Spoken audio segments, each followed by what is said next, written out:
Ne në shkollat tona kem mësim dhënës, në flas për tërë Kosovën, që s'ka mundësi me qelë kompjuterin, zin me qelë. Se le me ta bën tabel në Excel ose në Word. Nuk din. Të thot, ajtar që shko me apliku teknologjinë artificiale. Por për shembull ky fëmia që mund detyrat, ai më nën ka më qasë në chat GPT dhe ka më gjetë përgjigjen. Një detyra matematikore për shembull. Mirë po, qëllimi i detyrave nuk është që ai nëpërmjet chat GPT-s një bëj detyrat. Po i bëj vetë.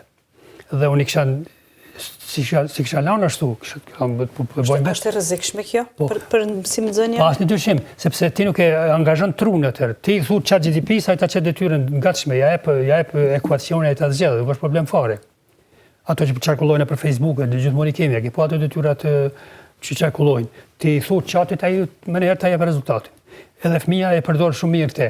Mirë po nëse është qëllimi vërtet me ungulit shkenca sepse shka janë dijet dhe shka janë njohurit, për shembull janë dispozita, dijet po ashtu janë dispozita tilla që na bojnë neve jetën e lehtë duke i aplikuar ato në praktik.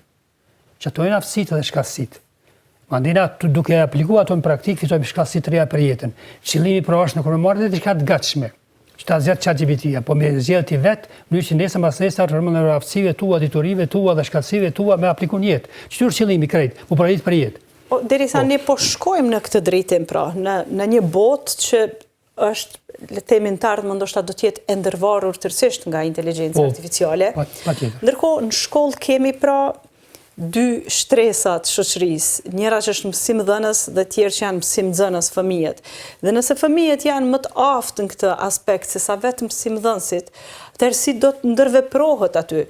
Ju thatë më herët, mësimdhënësve nuk duhet të vi turp nëse nxënësit janë më të mirë se ata në teknologji. Po ja që ne e dim se si jemi pak. E kemi pak për inat, kështu nëse më të veçlit na mësojnë se si duhet, çfarë duhet bëjmë. Ego të theksuar, është e vërtetë në shqiptar, në përgjithësi. Po unë kam pa për shembull njerëz në perëndim, për shembull në Irlandë, supozojmë, në Dublin, ke pas një vizitë, ku për shembull bashkëpunimi me arsimtarin dhe nxënësin është tepër i ngushtë, ata diskutojnë sikur se dy shok. Si vjetor për shembull nxënësi e mëson mësuesin, se unë e kam një zgjidhje për këtë edhe ati si vjen fare torë. Unë besoj që teknologjia ka me bot vetën edhe te ne po shkojmë në drejtim. Domethënë ka t'i vjetë turp sepse ajo është më i mirë dhe na duhet mësu prej tij. Edhe besoj që kjo ka më instalu në shkollat tona si ky mendim, që patjetër duhet më instalu në shkollat tona, për ndryshe nuk kemi pas pikërisht ndryshimi i mendësisë është shumë i vështirë.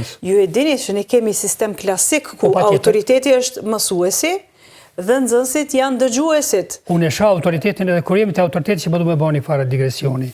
Për shembull, ne po shkojmë ka teknologji informative, po shkojmë ka teknologji artificiale, kjo inteligjenca artificiale, po shkojmë në arsim dhe shëndetësi. Sepse shumë operacione shëndetësi do të bëhen nga robotët.